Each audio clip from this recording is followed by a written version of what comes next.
L'aéroport Kennedy de New York a mis en place depuis ce samedi des contrôles renforcés pour tenter d'empêcher la propagation du virus Ebola.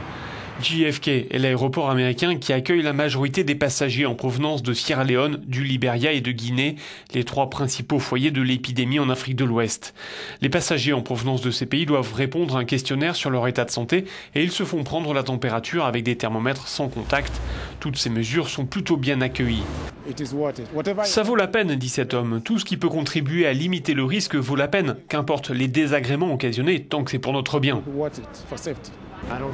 Pour moi, il n'y a pas lieu de mégoter, ajoute ce passager. Ce qui compte, c'est notre santé. Il faut donc sécuriser notre frontière.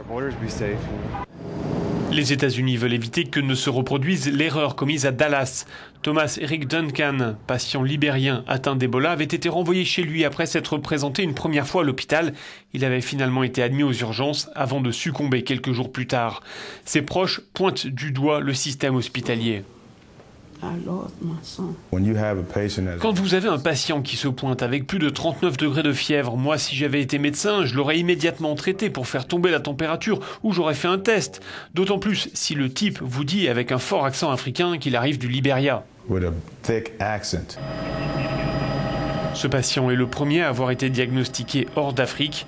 Sur le continent africain, ce sont chaque jour des dizaines de cas qui sont recensés. Le virus a déjà fait plus de 4000 morts depuis le début de l'année.